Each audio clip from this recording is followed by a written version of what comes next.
And we are live. What's up, Jeremy? How's it going, Roy? That's good. Welcome, guys, to the Balanced Meal podcast.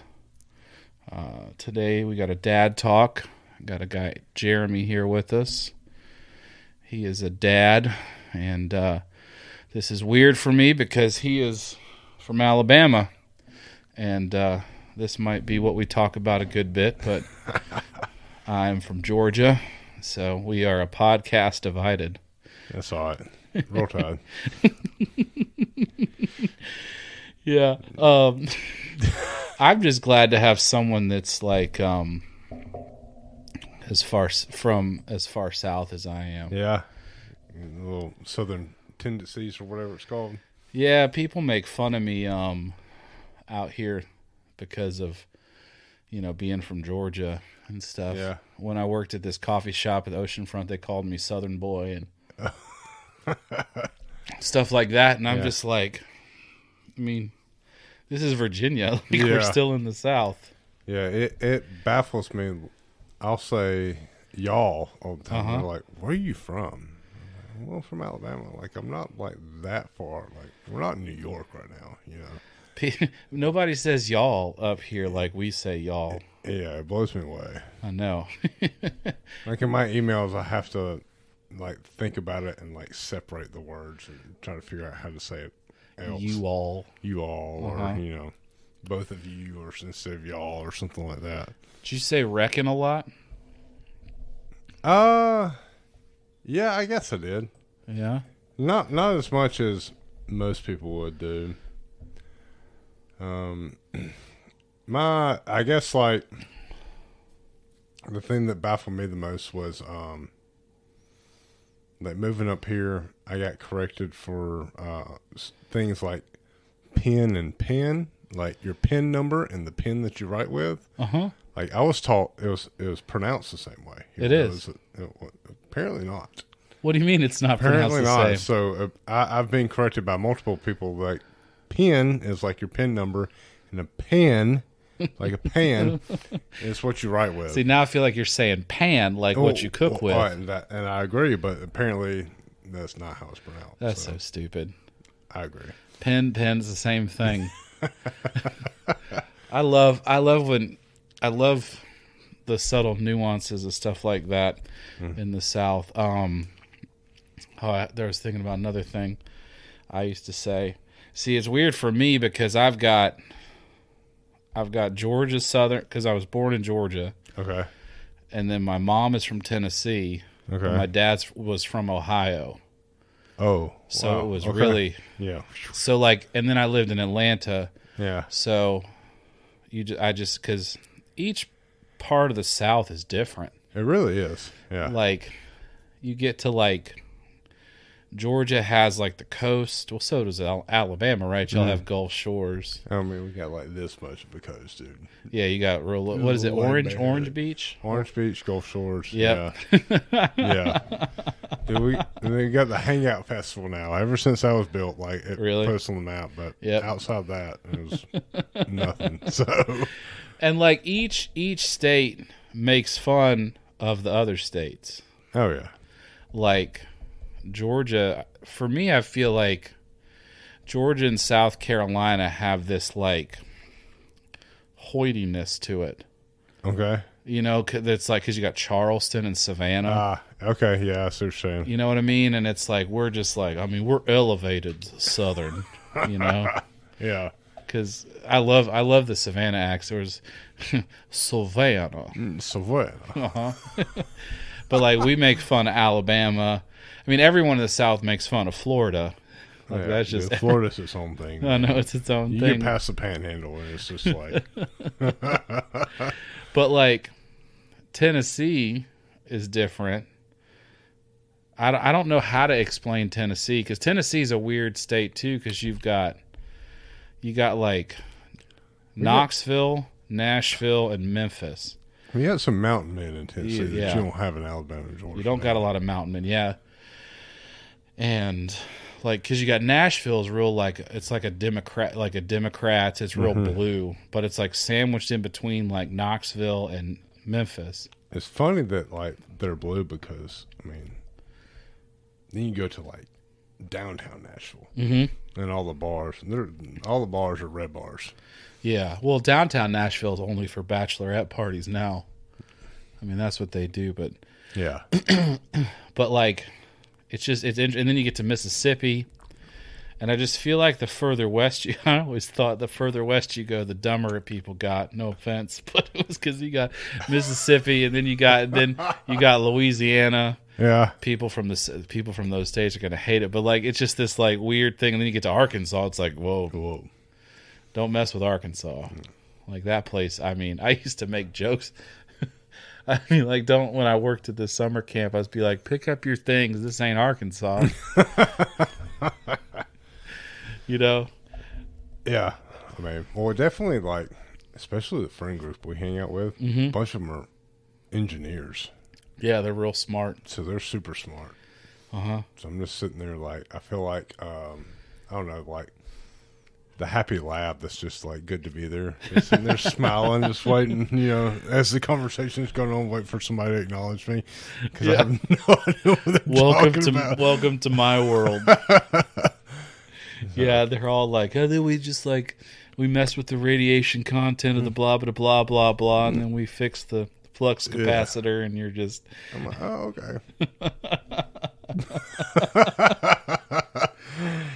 Yeah, I was trying to think of like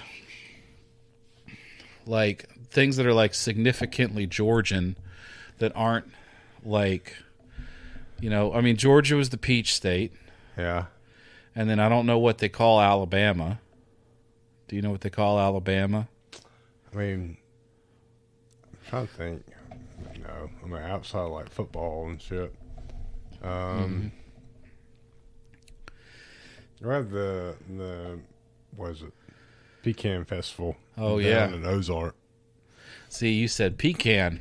I say pecan. Pecan. Which is pecan. I like switching between. Now, do you say aunt or aunt?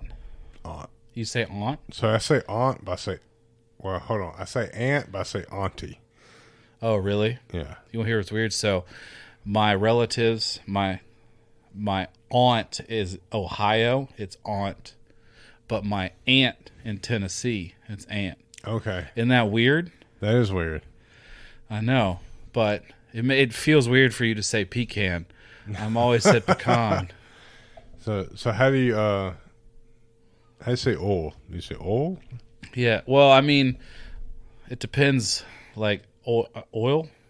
You say okay. So that's one that doesn't depend on me. I say oil. Oil. Well, like you were, like in Atlanta. Atlanta was just a smattering of people. Mm-hmm. It was like a hub. So, like, you know, everybody talks about this Southern life. You know, my Southern life was different because, you know, I was in a city. That's so, true. like, yeah.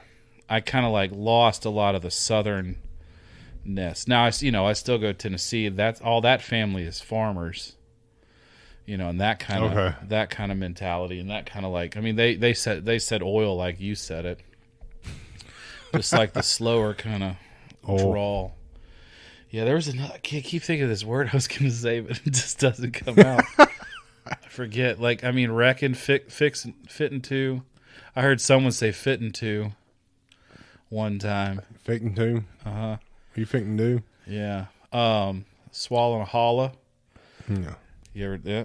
Mm-hmm. Mom and them. Mm-hmm. Did you have any relatives that were noodlers? No noodler relatives. Yeah, we had a lot. I had a couple of uncles and cousins that were noodlers. Yeah. Yeah, one of them. Does me do your guess know what noodlers are? Yeah. For those of you who don't know what noodling, I don't know if I've talked about it before, but noodling is when you stick your hand in a hole in a pond or a lake. And you wiggle your fingers like worms to catch catfish because catfish love worms and they don't have teeth. So the catfish will just bite onto your hand. Yeah, and these aren't baby catfish. No, they fucking big ass suck catfish. down your arm. Yeah. But yeah, one of my relatives, he lost a finger to a snapping turtle noodling. Damn. And then another guy was frog gigging and he got bit by a snake. Oof. Yeah. Frog gigging is. I couldn't do that, man. I could if somebody, like, if I had a guide to show me, I would do noodling, but I wouldn't do frog gigging. Yeah. Yeah, my mom got stabbed by the little thing frog gigging. Yeah, no, I couldn't do that. And so she used to love when they would throw the frog legs in the pan, and they would like hop. Yeah, if they were fresh enough. Yep. So yeah, frog gigging is catching frogs for those of you that don't know. But like, I mean, I spent most of my time in the city, but like I was just exposed to these things little by little, but I don't know. Even like, so like, I grew up in Tuscaloosa. Even going to Alabama, like, I'd be sitting there and I'd be watching, like, whatever it's called, not Swamp People, whatever the fuck that show was called, where they would hunt the alligators. Oh, was that Gator? I thought it was Swamp People. Is it Swamp People? Okay. Even then, they'd have like the subtitles down, and people would ask me, "It's like, do you need the Are you reading the subtitles?" No, I don't need the damn subtitles. Like, I live 10 minutes down the road. I can understand what they're saying. Like, it blew me away. Like, just like, the different demographic that would come to Alabama. But yeah, and it's crazy though how big. Because Tuscaloosa is a college town, right? Oh yeah, it's not. It's like Athens, Dude, it's Georgia. So different than it was. Like, Tuscaloosa when I graduated high school, and Tuscaloosa now is like completely different. Really? The Saban effect is like in full swing. The Saban effect? What's effect. that? So that, like, obviously, he's been winning a lot of national championships, so he brings a lot of like business and different stuff. So the town has grown like tenfold since he's been there. Oh, really? And that's why, that's why you see these college towns paying these college coaches like a stupid amount of money to coach there. And it's because, like, it helps the economy in general. Oh yeah, I mean, if there was no UGA, Athens would just be nothing. So, like, Tuscaloosa, even though it was big into college football before Saban, like, downtown Tuscaloosa were all these, like, old hotels or, these old businesses that have been there for, like, whatever, 20 years that you have no fucking idea how they've kept the doors open for that long. Really? Nobody goes in there. Then all of a sudden, Saban comes along, he starts winning. People start, like, buying out properties. These big hotels start going up. Like, everything gets, more expensive. Then all of a sudden, like, it's this, like, luxurious downtown suite of downtown Tuscaloosa. Yep. So, I think, don't quote me on this. I can't remember who it is. I think it's ESPN or somebody is about to drop, like, a big, like, basically college game day type hotel in Tuscaloosa, and they're going to be like the first of it. Like, they're testing it out in Tuscaloosa. Like, they're building this big hotel for it. And college game day, that's that thing where they're all sitting and all the people with the signs behind it.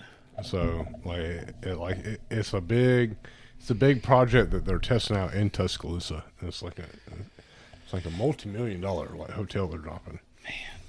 So what's it? It's got to be wild. So you're from Tuscaloosa. Mm-hmm. So living in a college town has got to be wild. So, yeah, it's kind of wild. So, like, in high school, there's not much to do besides going out in the field and drinking or going to the movie theater or whatnot. Mm-hmm. But once you get to the age where you can, like, drink and go around, it's pretty crazy. Yeah, because I had a few friends that grew up in Athens. Yeah. And they seemed like they just had access to so much more stuff. Yeah. Well, it's just like you grow up with people, and like the people you grow up with open up bars or they open up whatever. Yeah. So,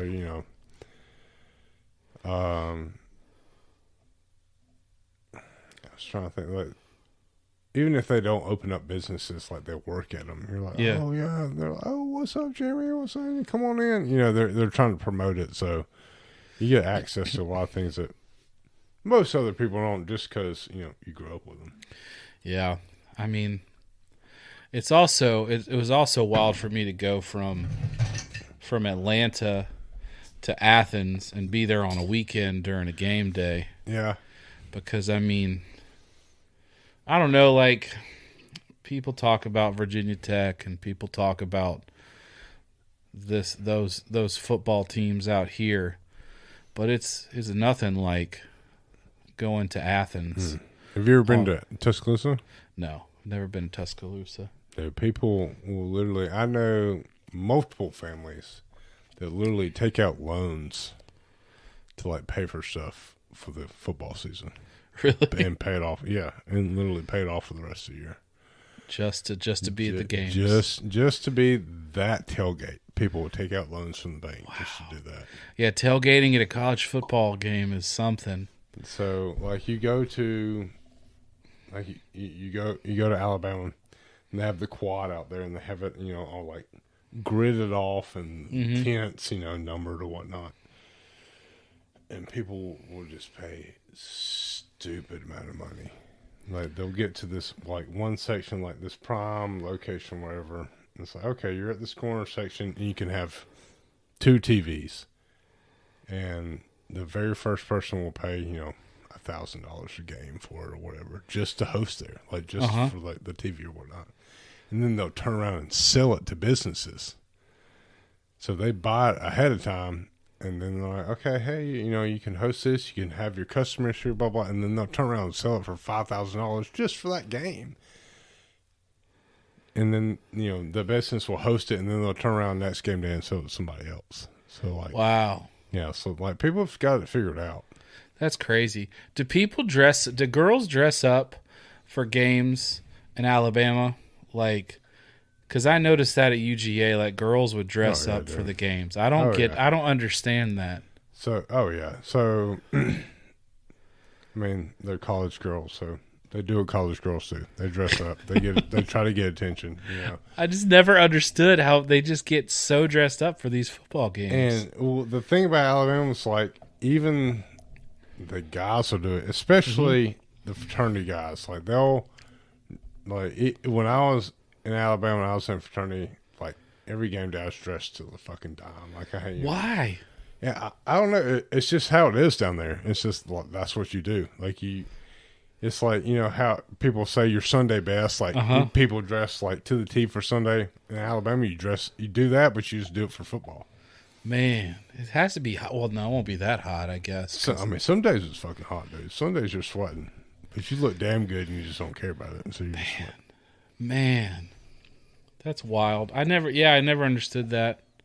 We used to, our church in Athens used to use the tailgate as a way to evangelize and try to get people in church. Okay. They would try to get, so. Your church or your cult? Which one? I mean, it was, it's both. It's okay, the same. both. Okay.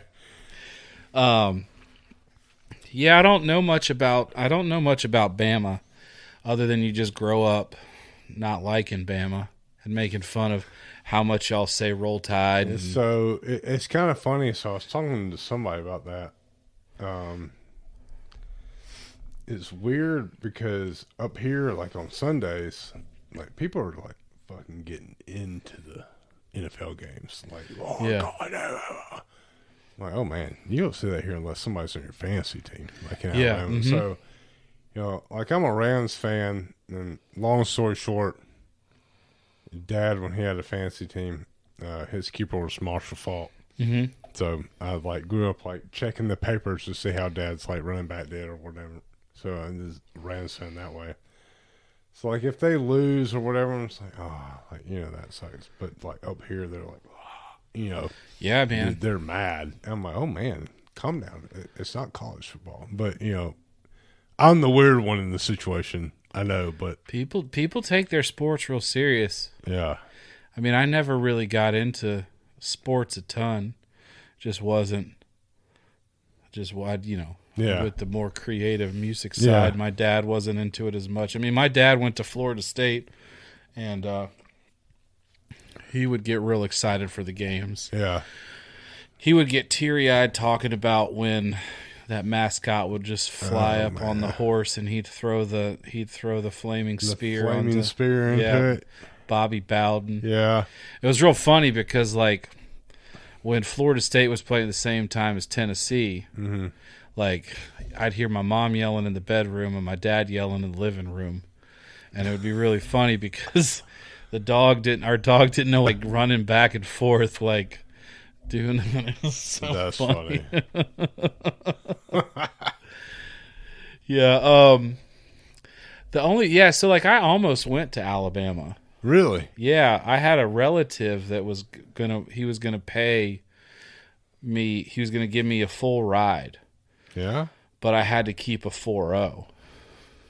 Oof. And like you can come to band. He says, I see that you're trying to get because like college for me was, I started at West Georgia because it was don't even sum me on my college. But like I started there because I was in a weird space, and then I lasted a year there. In college, I never understood why I had to be there. Just a long story anyway.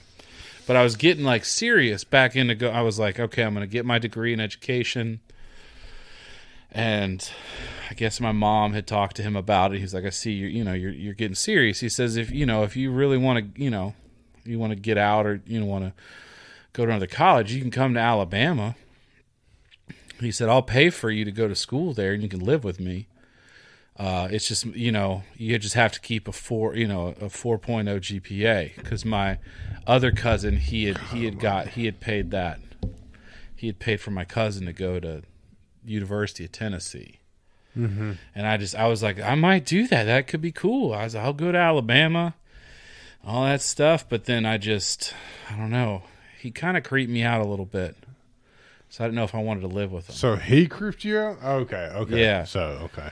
But yeah, I almost went to Alabama. There was a point in time I could have been yelling. Could you have managed that 4.0? No, I couldn't have. No, absolutely not. It's hard. I quit college 3 times. Like, it took me 13 years to get a degree. Oh, okay. Yeah. So you're a little bit by. It took me 10 years to get a 4-year degree. Yeah, but when I came back the final time, I had less than a 1.0. Yeah. Because I had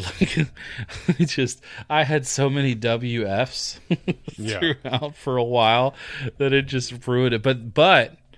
But yeah, when I graduated with a 3.48. There you go. So like that's how much I had brought it up. So when I guess it was my sophomore year. I'm trying to think of when my buddy was president. It had to be junior year. Yeah, it had to be junior year. So one of my good friends was president of our fraternity, so he saw everybody's like GPA. Everybody got all his GPAs got reported to him. And he came up to me one night and said, "Jeremy, we got to talk." Like, what? He goes, "Do you know what your GPA was last semester?" I said, "No." He goes, "It's a .04." He goes, "I'm going to really need you to try harder next semester." So, okay, yeah. .04. .04. And the next semester was like a .06, and I dropped out. And then had to, like, go back later. But I just remember Trent talking to me. He's like, "Man, he was basically saying, to make my job easier, please study harder. Please at least go to class." Man, God, that's rough. So, I mean, like, growing up, sheltered wouldn't be the word I was used, but I was like, under such a microscope that once I hit college, like, once I had that, like, taste of freedom, it was just like, yep. Boom. Mm-hmm. That was it. And fucking party animal. It's funny because I call it, like, basically from when I was 18 to 28, I call it my degenerate decade. Degenerate decade. Yeah, I like that. So I just party animal. Like, the only thing I cared about was the next party. Mm-hmm. So it was fun, but interesting part of life to navigate through. Yeah. So like after college, I started at working in a warehouse, going up through like I'm not dumb. Like I'm pretty, like I was pretty like born gifted, but at the same time, like I didn't like really apply it. Yeah. When I was younger, like I was one of those people that was gifted enough through all the way through high school. I didn't really have to study for anything. So when I got to college and I actually had to study to learn stuff, like I didn't have the skills to study. So like I'd put a little bit of effort and yeah, fuck this, and then just go party, and then that's what happens. Then it takes you 10 years to get a fucking 4-year degree, you know. Yeah, well, I was the opposite of you. I hated kids like you that didn't have to study in high school. I mean, I started college in learning support. Okay. You ever watch Nate Bargatze, the comedian? Yeah, dude. He's when he talks about like his going to college and being in learning support. Yeah. And he says you take math. You don't take any, like, that's what I had to do. And it's kind of like, it's one of those things where it's like, yeah, you're gonna need extra help. You're not ready for this. We're just gonna give you a math class. Yeah, it was bad. Oh man. Yeah, they and none of those classes count towards graduation. Yeah, like they're like basically count to prerequisites to start counting towards. Yeah, my GPA, or not my GPA, my SAT scores was 890. I didn't take SAT. We only took ACT. Really? Oh man, I took the SAT and I got an 890, and then I took a SAT prep class, then took the SAT and I got a lower score. Oh my god! Like that's how bad it was. I fell asleep in the first SAT. I wasn't a partier. I wasn't that. I didn't do any of that. I guess I'm that type of learner that, like, if it's applicable to my life, yeah, and you can tell me why I need to know this, yeah, then I'll show up. But I mean, school was prison for me. I never understood why I had to learn this stuff. So yeah, it took me 5 semesters to get out of one math class in college. Oh man, I know. So when I took my ACT, the first score, I don't remember what it was. I think it was high teens. Like, it was one of those scores like your mom is not worried, but at the same time you're not fucking like tattooing it on your forearm. Yeah. You know? Mm-hmm. And I took all the ACT prep classes, and God damn, I don't remember. My memory's so shit. I've drank so much. My memory's so shit. But I remember like my my practice test scores being like scholarship level. You know, like not like full scholarship, but at least partial scholarship. And I signed up for the very last time frame I could sign up for, so I did that on purpose so I could have enough like prep time to do it. And I fucking slept through it. Really? Slept through my alarm and missed it. And I remember waking up and going to the living room. My mom looked at me and she's like, "Did you already take your ACT?" And just having to tell her, "No, I slept through it." And she just fucking ripping into me. You know, it's just like you just feel like a complete degenerate at that point. Yeah. And but like my first one I made enough to get into Alabama, which at that time that was like Saban had just started the year before, so like to get into Alabama, if you could like spell your first name right, you're pretty much in, you know. But getting in there, and then I went in there and we took like, what's it called? Not the introduction. What the fuck's it called? Your first like couple weeks in the college, like your orientation. Orientation. That's what. Orientation. That's what I was thinking of. Yep. I remember going there, and I thought I slept through like my first orientation. I get up and I run there. I'm like logging to the computer. I'm just sitting there waiting, and it had. What I had thought I slept through was like a completely different class I was supposed to be in. But I'm waiting in orientation, like the computers to sign up for my classes.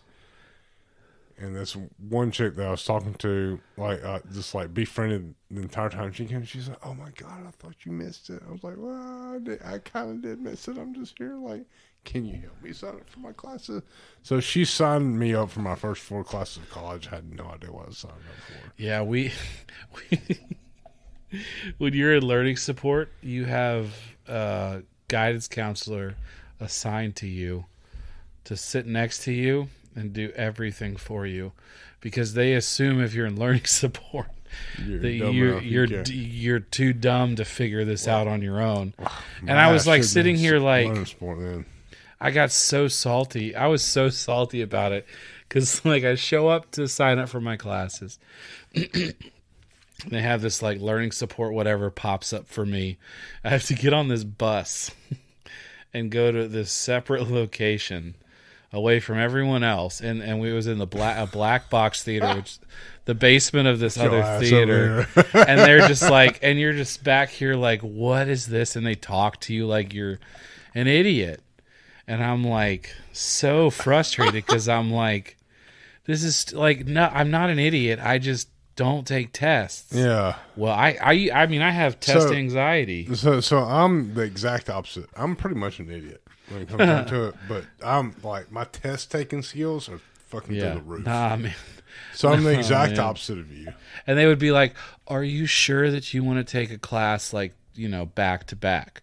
Don't you think you'd want to take a class like and then have like a 2-hour break?" And I'm just like, "Lady, like, oh my God. This is terrible." So literally, mine's the exact opposite. They're like, "Yeah, you should do this one." Yeah. Sure, something out. Whatever. I'll fucking figure it out. Yeah, but it sucked my first year because I was supposed to live at West Georgia, but then I ended up not because some friends of mine. I was going there to party, but then I like found Jesus again, so I couldn't live with those guys. Be careful. Come on now, Jesus running around with a whore. Yeah. You know that, right? I mean, yeah, I know, but I know. But anyway, I digress. So I had to drive to school, and it's like an hour and a half away from where I was living, and so that was kind of rough. And so I would be like getting up at 6 to be at 8 o'clock class, and then I'd be driving an hour and a half. It was rough.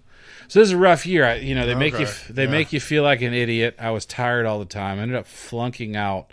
Not flunking. I mean, I failed half my classes the whole year. And at Georgia, Georgia had the Hope Scholarship. Mm-hmm. So if you have a 3.0 in high school, your school's paid for, as long as you go to a state school. Okay. And so but you have to maintain the 3.0 through college to get it paid for. They have the lottery that pays it or whatever. But I lost it real fast. Yeah, my parents were pretty frustrated. But anyway, it's college. Okay, I mean, oh man. So, yeah. There we go. I told someone I was going to write a book, Don't Go to College. My mistakes. I mean, I've made every mistake. Like, I wasn't even allowed to, besides the alcohol, that was the only, like, I never really got into that. Dude, I've made every mistake except getting somebody pregnant before being married. Yeah. Literally. Man. So, we, I don't know if you remember this game, but the Alabama-Tennessee game, the Cody block. You remember that? Okay. Nope. So, I was a junior, I think, in college or whatever. And at the time, I wasn't prescribed Adderall. Like, I told my parents that. I think I'm ADD, and they're like, no, blah, blah. So, I did what any other college person would do and just go on the street and buy it. Yeah. So at the time, the popular thing was, I don't know if you remember it, was the North Face jackets that had the rain outer shell and then the soft inner shell, and you could zip them in. Yep. So I went and I bought the Adderall and I put it in a Zyrtec bottle, like in my inside jacket. Then I only bought like 3, I think. Uh-huh. So I took one.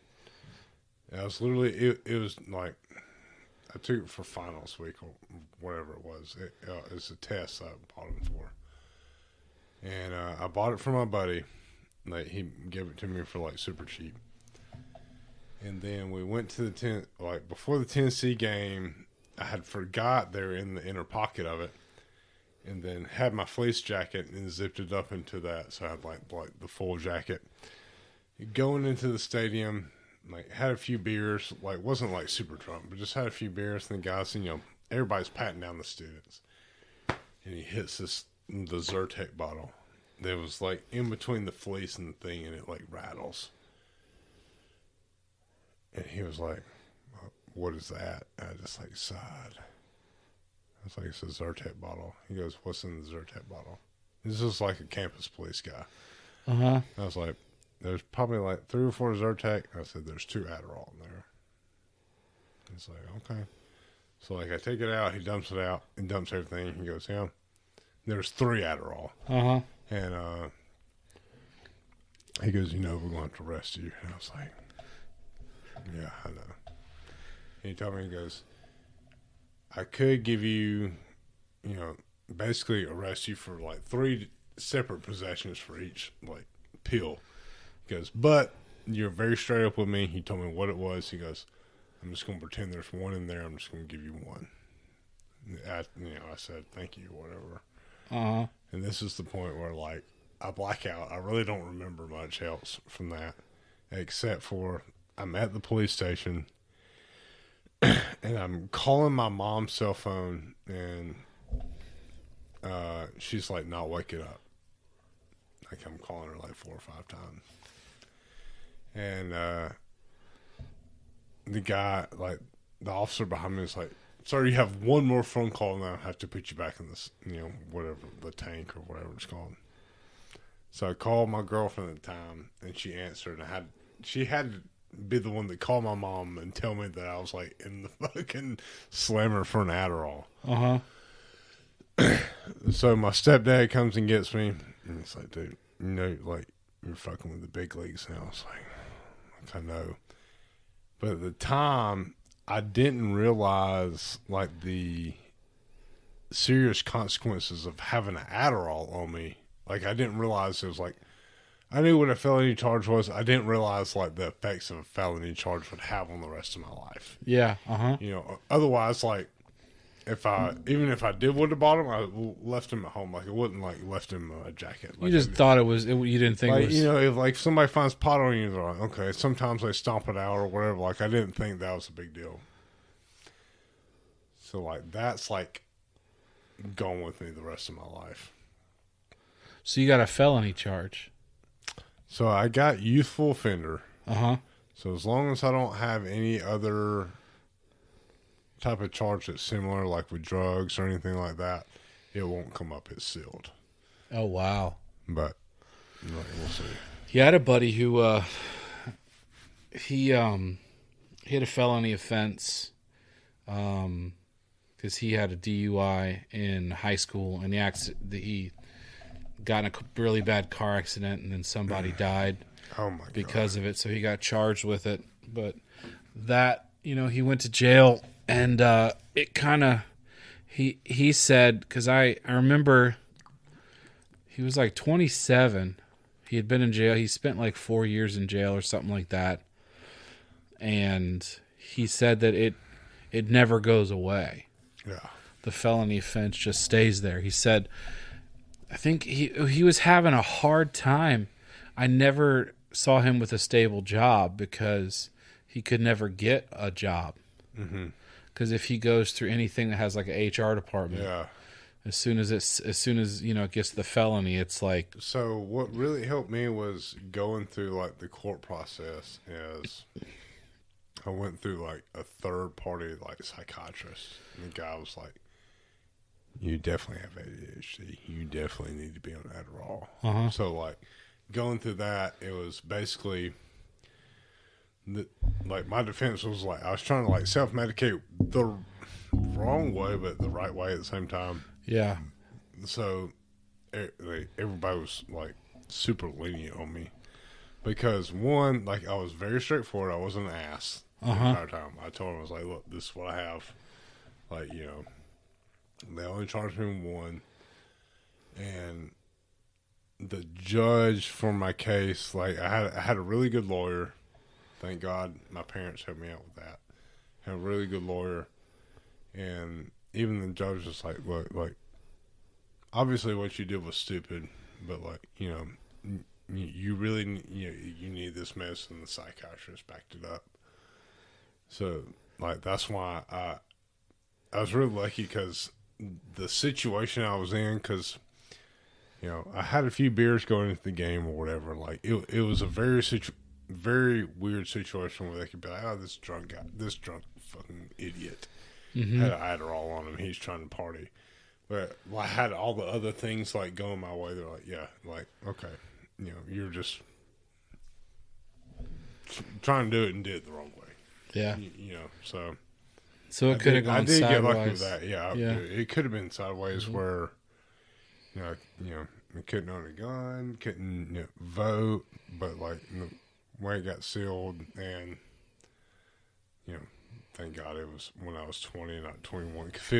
If I did when I was 21, I wouldn't have been able to do youthful offender. So, jeez, so many technicalities. So thank God that technicality was there in Alabama because helped me out a lot.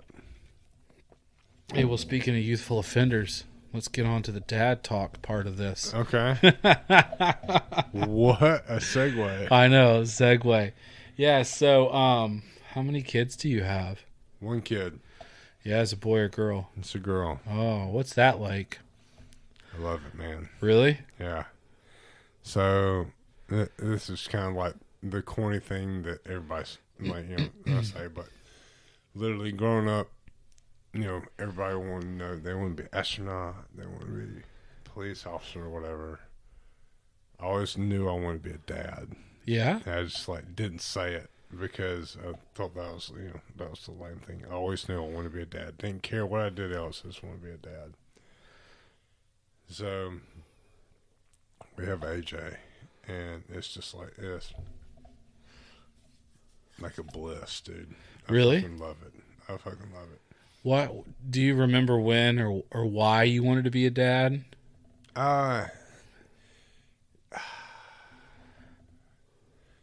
mean, not the exact point. I just knew, growing up, so growing up, as far as I can remember, my mom and dad have always been divorced. Okay. They divorced when I was less than one. But they did a very good job of putting me first. They never argued in front of me. I went with dad on the weekends, stayed with mom during the weekday. They did an extremely good job of not fighting in front of me. They respected that, even though they weren't together. I was their son's mom, or I was their son's dad, or whatever. And for whatever reason, that's what I want to be. I just want to be take care of somebody. And my mom, so my grandmother had my mom at 16. My mom had me at 22. So I was the oldest of my generation. So all my cousins, all whatever, younger than me. So I was always around babies. I was always, whatever. So I always knew I wanted to be a dad. So you were taking care of the cousins a lot? You were always around? Taking care of the cousins, not in the fact that I had to, just the fact that I wanted to. I was the oldest. I loved the babies, or whatever. And then,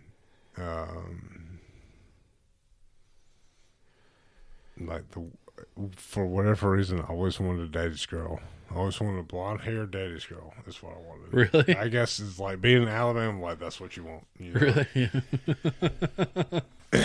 And I got the blonde-haired girl. I think she's a little more of a mama's girl, but oh, really? I'm winning her over. So I mean, they're always mama's whatever until for the first few years. Yeah.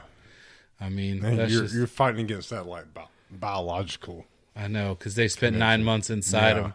Just connected. Just because they're fucking, they grew them. I know, it's crazy.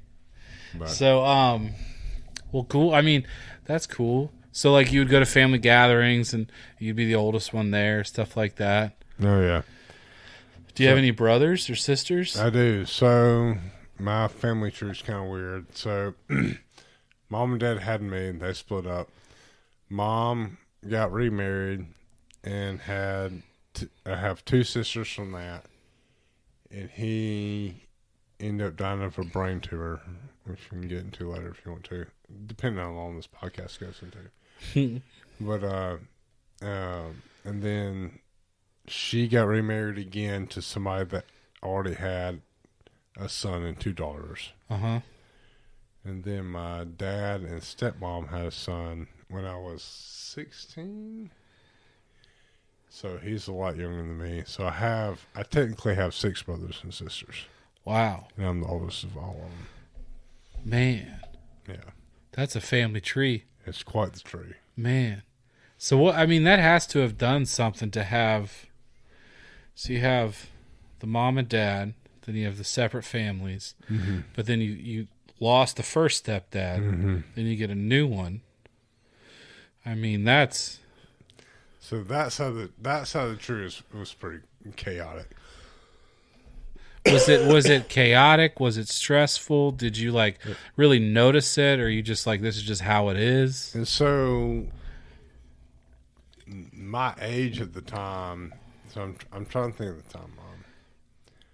So I don't remember my mom and dad being together. The earliest I remember is my mom and stepdad and dad and stepmom being together.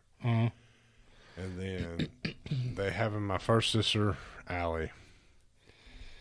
And then, like, literally turned around and had my second sister, which I think was a whoops, but, you know, shit happens. Hey, yeah. So, I remember that happening, and I was, like, 4th or 5th grade. And then... It had to be 4th grade because 5th grade is when he actually died of a brain tumor, which was kind of a fucked up story. The tumor was in the same spot that people that have Lewy bodies disease, where their brain deteriorates, where they get angry and stuff. His tumor was in the same spot, so he had the same symptoms. Whoa. So I remember watching, like, a person I considered like a second dad. Like, his name was Scott. He's fucking awesome. Like, just this disease completely, like, taking his identity and turn him into a monster. Like, he would just get angry. He would throw stuff. And at one point in time, I remember my sisters came into my room when Mom and him were arguing. And my sister came up to me and she's like, Daddy almost hit me with a chair. And later I realized, like, he was fine or whatever, and then all of a sudden he just, like, got angry or whatever and threw something and almost hit her, like, on accident. And so it was like, you know, I was just kind of like that big brother, like, kind of like coddling him or whatever. And Mom came into that room and she said to me, she's like, do we need to go? I was just like, yeah, we need to fucking leave. So we went to my grandmother's house. So it was like, I don't know. It was a weird thing. Like, before that, he was a picture perfect dad. You know, like, he loved his daughters. He would protect anything, and just like within like 3 months, just turned into a monster. And how long was he sick before he passed? Man, it was probably a few months after that. Like, his brothers took him. He had two older brothers. He was the youngest. Took him in, and we would go over there and visit him every once in a while. But it was to the point where his tumor took over him so much, he was almost like childlike. Like, it's kind of hard to explain. Like, he knew he was a dad. Like, he knew that his daughters were coming over. But at the same time, he was like a child. Like, he built a fort, and he was excited to play with them in the fort, but not as in, like, trying to cheer a daughter up. Like, he was excited like a kid to play with them in the fort. Yeah. And being me, it was kind of like, at the time, I didn't really realize like how to like process it. I was kind of thinking, I was like, I knew he still loved him. Like you could tell the love was still there, which was, to like thinking back on it, it's just like fucking phenomenal. Like what was going on, but he was trying to convince him that the love was there, like a kid would. Like he's just like trying to like get him like to jump and play in the fort or whatever. So it was kind of weird, but I mean that had to have been tough. How you said you were in 5th grade? I was 5th or 6th grade. Yeah.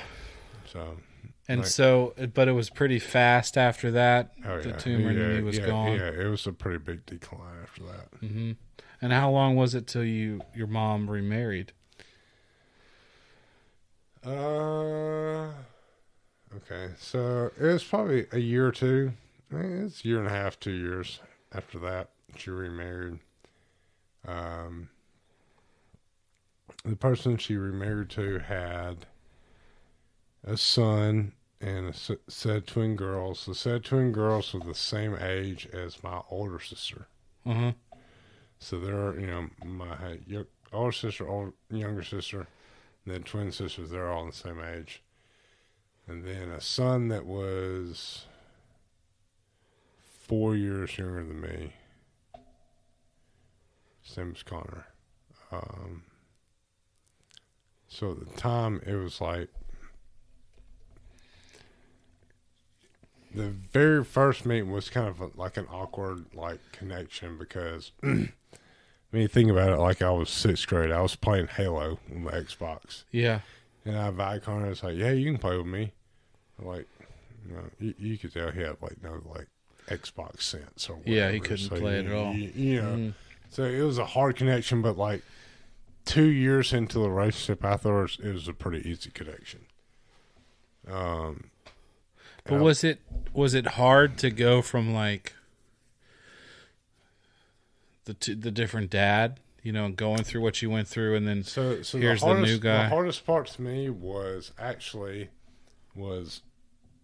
was a brother and sister on this side, and then on my other side, I had my dad and stepmom, and they were wanting to have a kid, and they asked me, and I like broke down and told them no. Like I love being the only child on this side because I had so many brothers and sisters. Yeah, on this side. You were tired of having brothers and sisters. So that was the hardest part, was like realizing I wasn't going to get their full attention on this side. But eventually they had a kid, and obviously I fucking love my brother there too. So, but is your mom still married to this guy? No, so they split up later, which that's a whole different story to get into. But it's all right. I could only imagine the struggles they went through. So I don't blame either side for the split up. Mm-hmm. But I still see every single one of them as my brothers and sisters. I explain people as like to them as my half sisters or my stepsisters, just to simply like get them the grasp of the family tree. But they're all my brothers and sisters, so I don't care. Do you see them a lot, or did you see them a lot when you were there? I saw them a lot more when I was in Alabama. Since I've been up here, I haven't seen them a lot, unfortunately. One of them is about to have a kid. I think she's having it like December 13th or something. Mm-hmm. And we're going down for Christmas, so I'm really excited to see that. But so what's Christmas like? Is it? Dude, it's like fucking pond hopping. Really? Yeah, dude. And you're like, hey, love y'all. Okay, gotta go over here. You're just like, yeah. God, man, that's gotta be stressful. Yeah, a little bit. I mean, unfortunately for them, they don't get many presents because all our money's spent fucking hopping around. But oh yeah, of course. But it is whatever. So, man, so like, were you like more?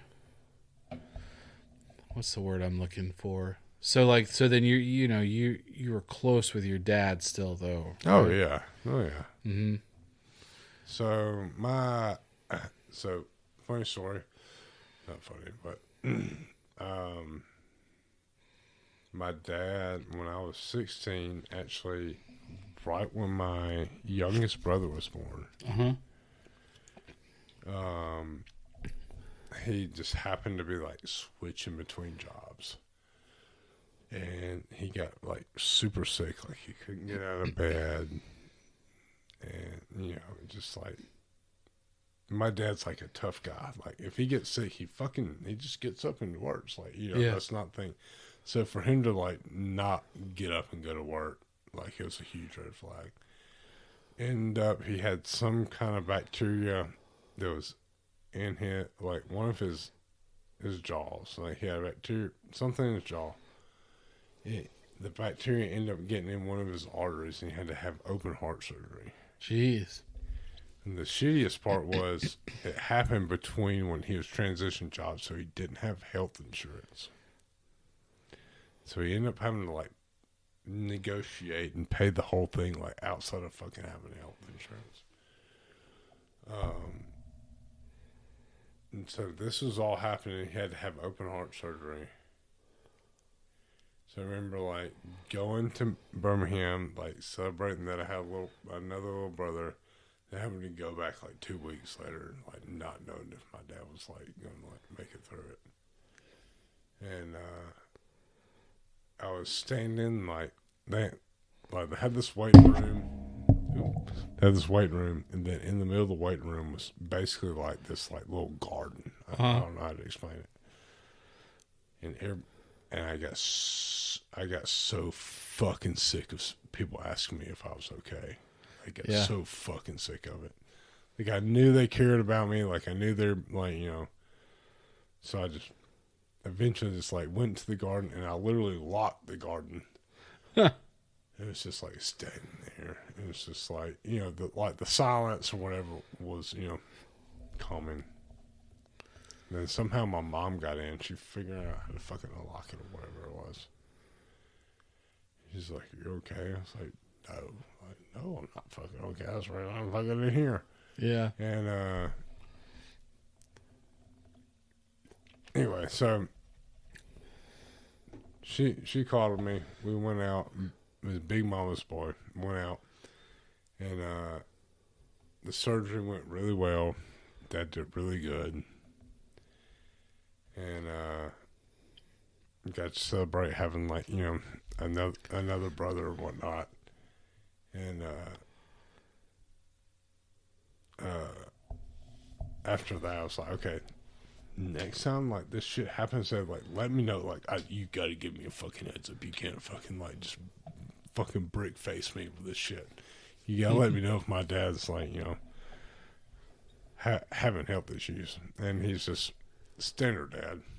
He doesn't let me know.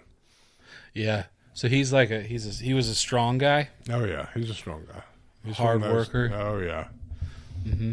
So, you know, if he's facing troubles, he doesn't tell me. He's just like, "Oh yeah, everything's okay." I'm like, "No, like, fucking tell me." Like yeah, like, I need to know. Yeah. Do you catch yourself, like, is there anything that you do that he does, that he did? Like, when he was a dad, do you catch yourself doing the same things he did? Oh, yeah, dude. Like, so what? The main thing is, like, if I say something and then somebody doesn't respond to me, like, immediately. Really? I'm like, hey, if I'm like, "Hey, Roy, how's that beer?" Even if you give me, like, not even a full second, I'm like, "Roy, how's the beer?" That's exactly what I do to AJ. And I feel so bad because I catch myself doing it. I'm like, I'm like, "AJ, what do you need?" She'd be watching me like, "AJ!" Yeah. "Answer me, damn it." So that's the main thing I catch myself doing. Yeah. Yeah. It's like, I know you hear me, and I give you the minimum amount of time to respond to it. And if you don't respond to me, I get angry. So like, you had two dads at the same time. Where you get, like, were they both involved? I guess. And so, like, I mean, if you got in trouble, was it like both of them would do, or they did it depend? So it would really depend on what where the trouble happened. Like if it happened at, you know, one house, then they'd be the one that lay down the law. If it happened at the other one, then they'd be the one lay down. The other one would comply. Is essentially how it happened. So if basically, if it was my mom and stepdad, my mom would be the one to lay down the punishment, and dad would just be like, "It's like son." Like, I'd talk to him about it. He's like, even if I remember one time he was telling me, it's like, son, I completely agree with you. I think you're on the right end. It's like, but me and your mom made a pact, 20 years ago, or, however long ago. And he's like, you just got to fucking suck through it. I'm like, God damn it. Okay. It was just like, even though my parents were separated, they were never like hateful to each other. They're always like respectful. It's like, hey, that's what your mom said. Sorry, son. Like, we made that pact 20 years ago. That's what we're sticking with. Wow. So, like, that's cool. So I do have to give them that. Yeah. I mean, was it always like, so you're going to your mom? I mean, my parents never got divorced, so I don't really know this world.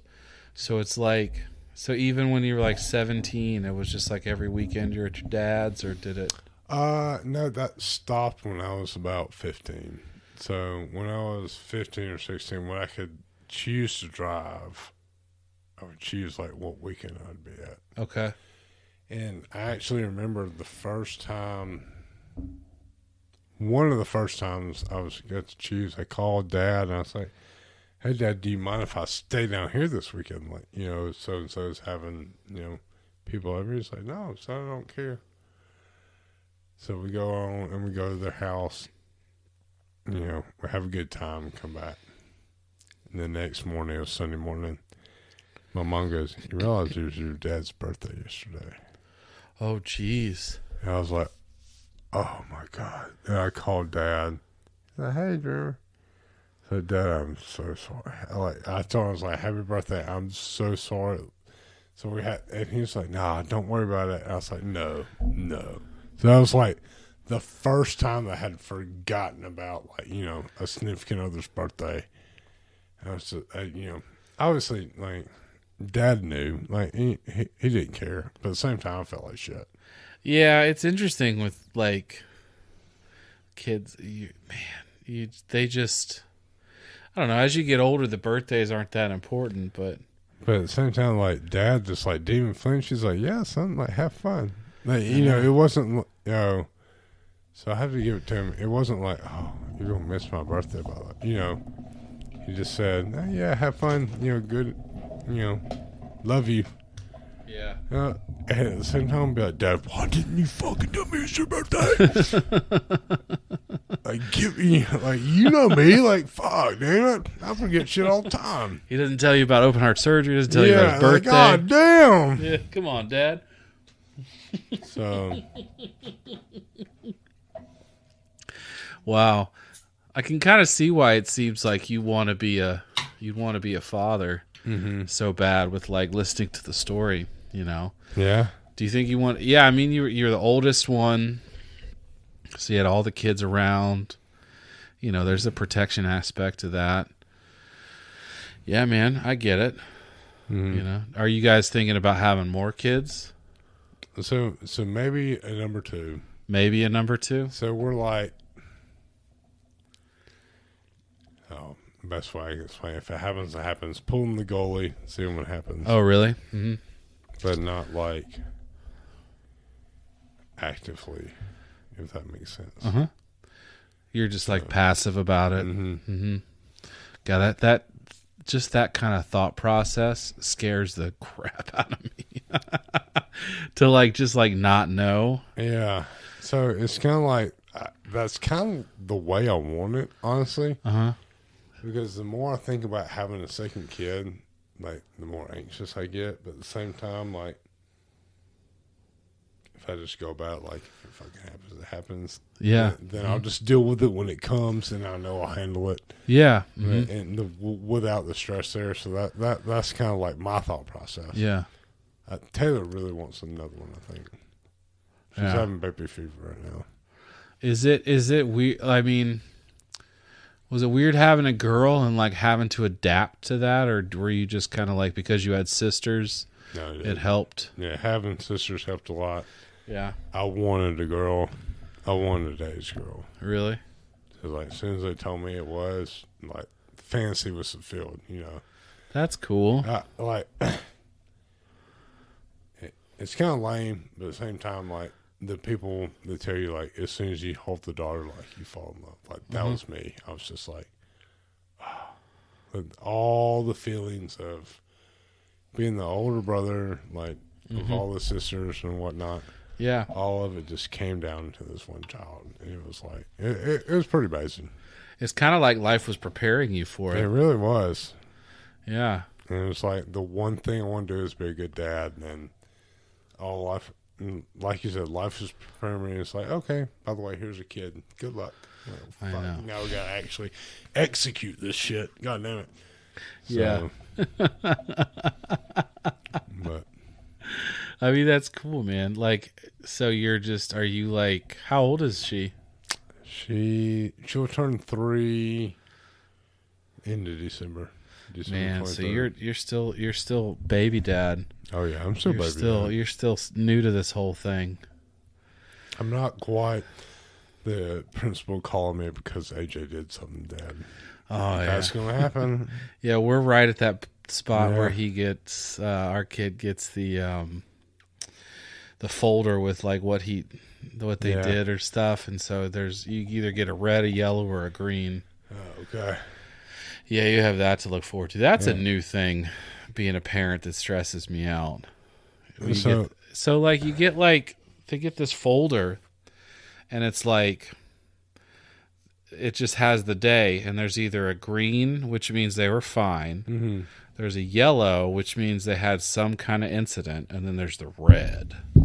And the red is reserved for like if you punch someone or you bit or something like that. So what's the yellow for? Are they The just yellow, like, so are like they just if you like kind of defiant, or if you had to go into timeout for a minute, or if Okay. you like put your hands on your friends, or weren't listening so during the yellow some- is like they have an option to like explain their point. Yep. Is that what the yellow is? Okay. It's like it's a redirection that only was like once. Okay. And so like it's so funny because I was a teacher giving out grades, Yeah. and it's crazy when now I'm just the parent, and I'm like, this is stressing me out. Like I go into a parent teacher conference, like those are weird. Like that's what's new to me, and it's like I don't know what to do with my hands when I'm in there. Yeah. Because I'm used to being on the other side. I'm telling you, man, I hate those yellows. And it's not even that bad, but like I go into this thing of just like, oh, my kid's a bad kid. Well, so obviously, I'm not to the point where AJ's bringing home yellows yet. Yeah. But to my initial instinct would be, all right, AJ, tell me what happened. Yeah. Oh, they don't tell you what happened. They don't. No, I mean I don't remember. And but luckily, if the teachers will write like putting to hands. me, I'm like, no, like, Yeah. Of course, there's always those parents like, oh no, I'm going to do this when this happens. Like my thought process would be like, no, AJ, like, tell me, I want you to fully tell me the story, Yeah. and then we'll be fucking correct from there. It's But my initial aspect is just like, to ban my dad being like, was my daughter really wrong, or did somebody else step her on and she happened to get the yellow light? Do I have to step it? Do I have to intervene here? yeah. And I know all the jargon Yeah. because being a teacher for so long. Yeah. The fun thing, the crazy part now is being like in the pickup and the drop offs. Like, is your kid in daycare or anything like that? Yeah. And like being in the line and being the pickup, picking up the kids. I don't know why it's so funny to me. I always want to blare music. Yeah. I don't know. I want to be that one, that dad coming in hot, blasting Well, something. I'm always the dad that's like, all the other moms and dads, you can tell they're like coming from work, and I work from home, so I'm like in fucking shorts, backwards hat, sunglasses, like who knows what fucking shirt I have on. I'm like, AJ, let's go. And you can just tell the teachers like, AJ, your dad's waiting. I mean, they do the same for me, but I'm usually in like whatever, because being here at home the whole time. But yeah, it's fun. I don't know. It's a wild time being in that.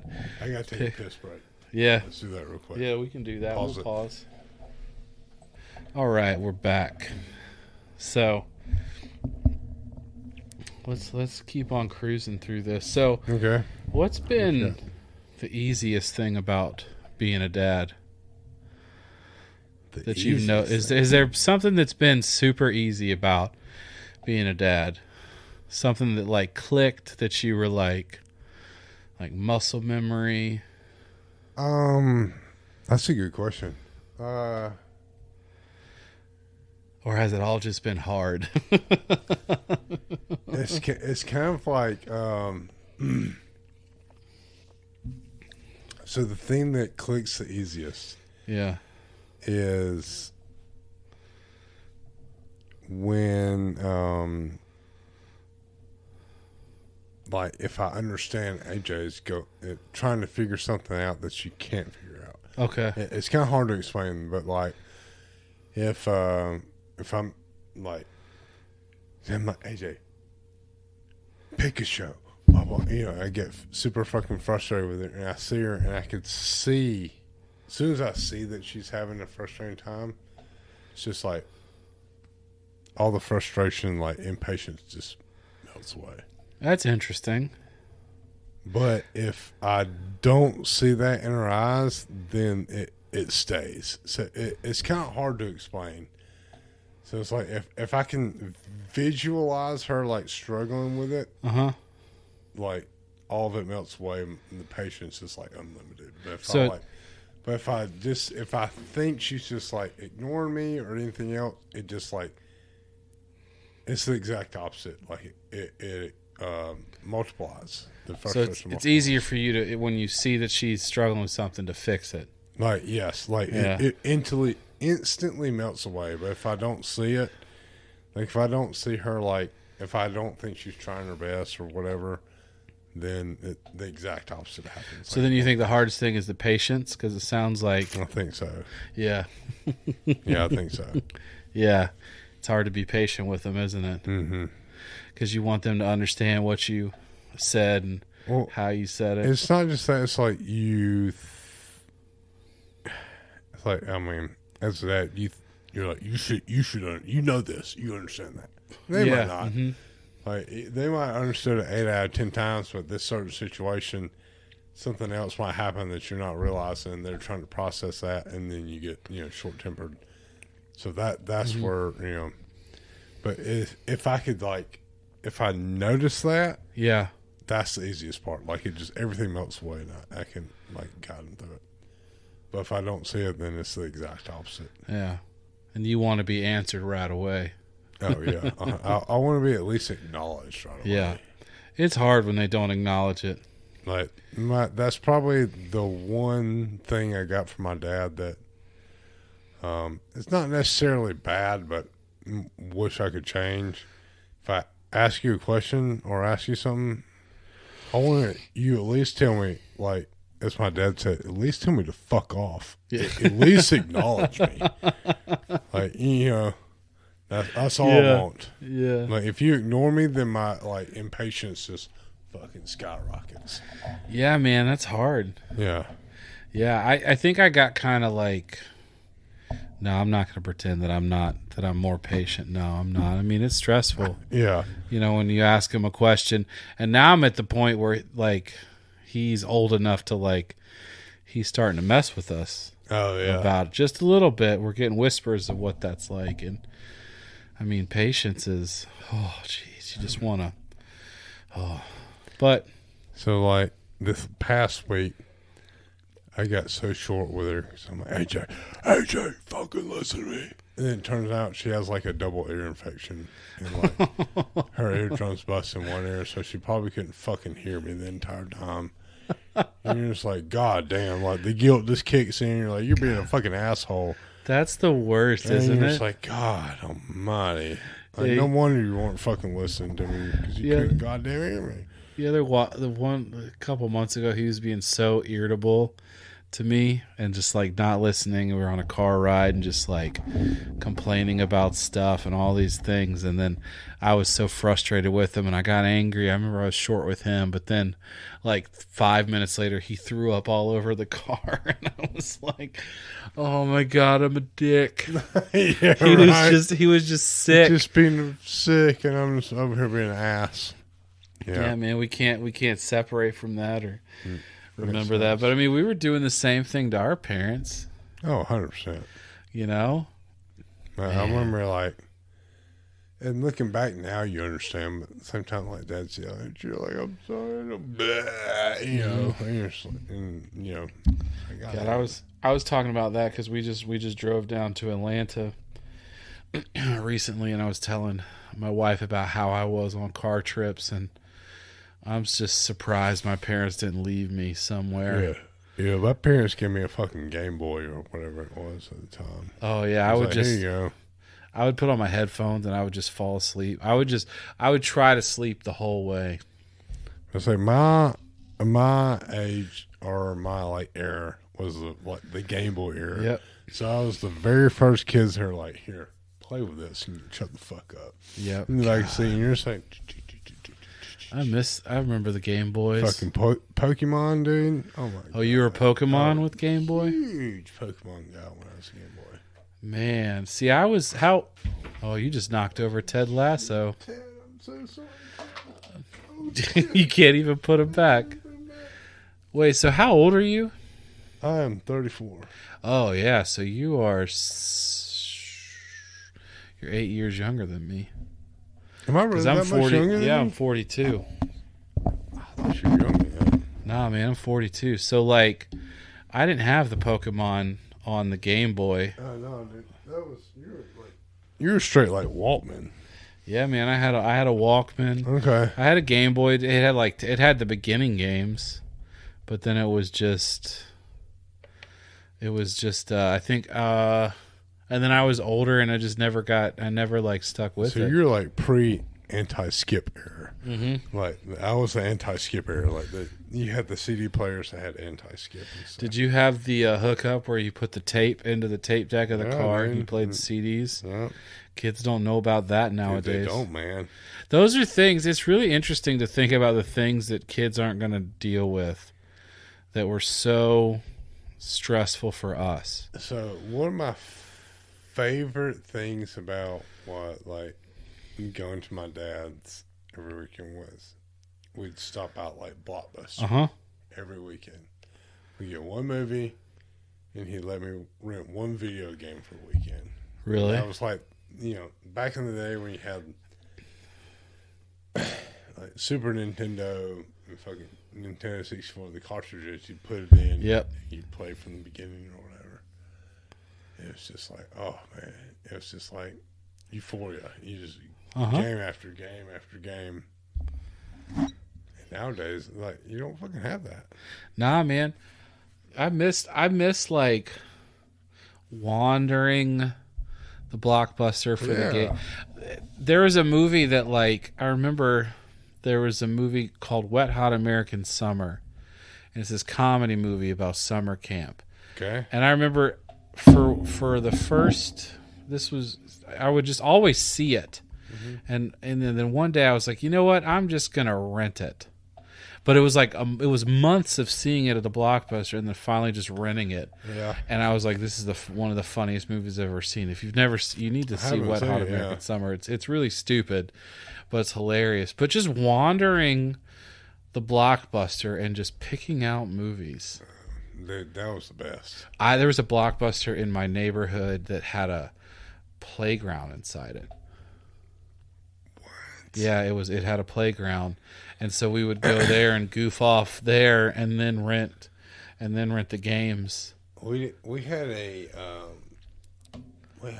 Blockbuster in Tuscaloosa. We had a movie gallery. Yeah, I had a movie gallery. I remember that. So that was the one we had in Tuscaloosa. And I remember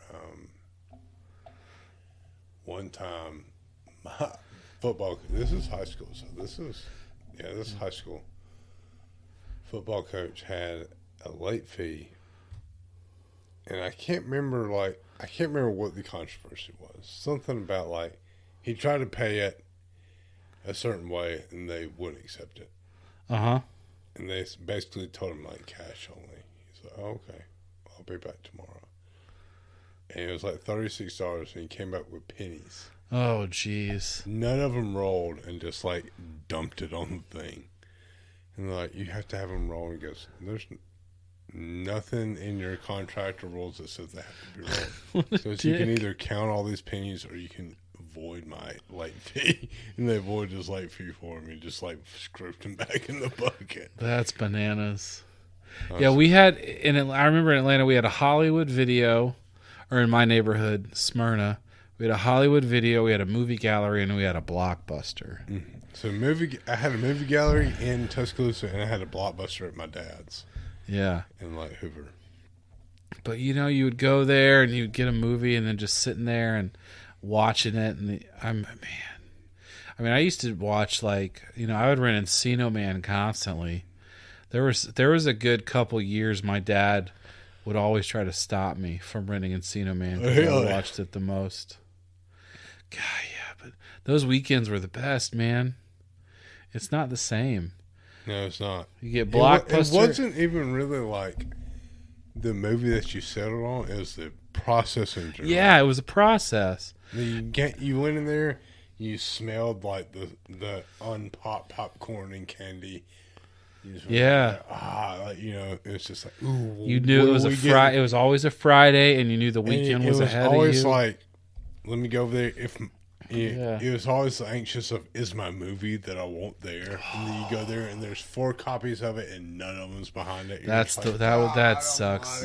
It's not like with streaming where you can just watch whatever you want to watch. It was like the adrenaline rush of like, ooh, if my movie's going to be there. But if your movie was there, it was just and then you got pizza. See, for me, it was like we went to Blockbuster a lot, but if it was Blockbuster and pizza, then it was just the best. And I liked Papa John's better than Pizza Hut. Right, so at the time I liked Papa John's because we would get in fights over the peppers they gave you with the pizza and the garlic sauce. But man, just pizza and movies are like, I remember when Taco Bell had the big box where it was like you could buy it was like $20 or something, and it was a bunch of tacos and burritos and stuff, and just the party box. God, man, those are good times. Man, I miss those times. But anyway, so like, is there anything that scares you about being a dad?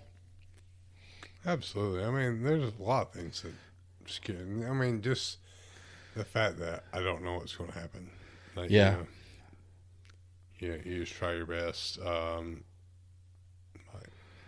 Even just not fiscally, but like, especially like with AJ, am I teaching her the right thing? Like, am I, like, obviously I want her to be a daddy's girl. Like, I want her to always come to me at the same time. Like, there's a balance of like, okay, my job is to get ready for fucking life. Yeah. So not being that overburdened parent, but at the same time, like let her fail. Like, if she's on the playground, let her climb the thing she's not supposed to climb and fall and break her leg. Like it. But at the same time, like the internal battle of, no, don't let her fucking fall. Like, you're supposed to protect her. So that's the thing that scares me the most is, am I juggling those two things properly? Yeah. It's tough, man. Even living on the water, I think about that a lot. I didn't even think about that. Yeah. That's why he's been in swim camp for so long. Yeah. We're definitely getting AJ in swim lessons like this next skill battle, whatever. Yeah, those are things. I think, the unknown is always the things that keep me up at night, the things I know I can't protect him from. I mean, and then like for me, like it wasn't always easy being a kid. So like I know what it can be like on the negative side. Yeah. So it's like for me, it's like trying not to like assume the same things are going to happen to him. That maybe he will be, maybe he will be accepted or be like a cooler kid or, have a bunch of friends and stuff like that. Yeah. I don't know. And then being, oh man. Well, I mean, just, I don't know, dude. So being like the boy that was always like trying to get the girl. Like, I was pretty much a womanizer my entire college career. Yeah. Like being like, oh, now I got a fucking daughter. Like, hey, AJ, like, this is what they're doing. Trust me. This is what they're after, like, like when do I start, like instilling that in her? When do you start loading the shotgun and leaving it on the table? Hey, no, that motherfucker don't love you. This is why you say, I don't know. It's funny that, it seems like the guys, not to generalize you, but the guys like you always end up with daughters. No, we do, man. It's fucking karma. It is. I had this theory, like, for a while. I noticed that like guys that were a little bit more wilder, just even like if it was just like not even just like with drugs or partying or that kind of stuff, just kind of like had more energy. They kept having girls. Yep. And it was almost like the universe saying, "You got to calm the fuck down, man." Yeah, even like I'm not gonna call his name out on here just in case he listens to it, but I had a buddy in college the same way. Like fucking woman's man, just like sleep with anybody. And then, he gets married or whatever and he has a kid. And I'm just waiting for their fucking gender reveal. Oh, dude, that shit's gonna be pink as fuck. And sure enough, it was. Like, God damn it, man. Yeah, and me and him like talked a little bit about it, and obviously he loves being dad, and I love being dad too. Yeah, like it's fun as shit right now, but it's just like in the back of your head, you're like, God damn, in like 10 years, I'm gonna be like, God damn it, I'm about to be like fucking shooting people off or whatnot. Well, a friend of mine, she has 2 girls, and they used to go to this cabin with us a lot, and we used to play like, and we'd play drinking games, like we'd play Asshole, or there's another card game called Golf, which is a drinking game too. And so she would always, golf is, I mean, it's basically just you're trying to get a low score, but it's hard to explain. I'd have to play it. But anyway, or just those kind of games. And so, and like she would always let the girls play with us. And obviously they're not drinking, but they play Asshole with us, and they'd learn the rules and things like that. And she was like, no, my daughters need to know how to play this game and be good at it. So when they get the call, so that they're not getting super trashed like all the other girls that don't know how to play this game. So she's like, they're like they need 15-year-olds, and they know all the strategies in Asshole. You played the card game, right? Oh, Asshole. Yeah, everybody's played it. Yeah. She was, and I was like, that's genius. That is genius. That's genius. You teach these kids the games so that they're smarter, or they can hang longer, and they're not getting super trashed. Yeah. It's not like with me, who like I never played these games until I was in my 30s. Yeah. You get there and it's like, fuck it. I'll take it. Because my first drink was 21. We never played those games. Are you serious? Yeah, my first drink was 21. My first drink was like 16. Yeah. Lost my virginity at 27. And I smoked weed for the first time that night too. Really? Yeah. So like I had a different upbringing, so Okay. But it's just like, yeah, man. So yeah, teach your daughter how to play these games. Teach her how to throw a ping pong ball into a cup. I have to teach her life lessons before she goes to college. Like you said, how to throw a ping pong ball. Yeah.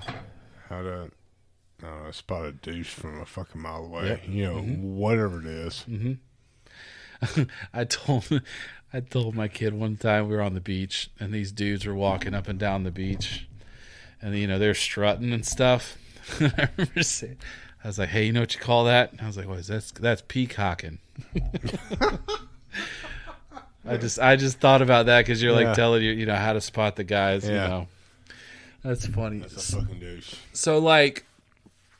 So you work from home, and your kids probably gets home. So how do you balance all that?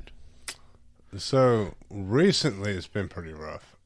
Luckily, the job that I'm with is very lenient on like family matters. Like they're very like a very family first like oriented company, which I cannot thank enough. But basically, Taylor works overnight, so her typical shifts now are like 1P to 1A. What does she do? She's a vet tech, so she's an emergency vet tech. Yeah. And so she has to leave the house at like around noon to get there in time. So AJ goes to daycare Monday, Wednesdays, and Fridays from like 9 to 3.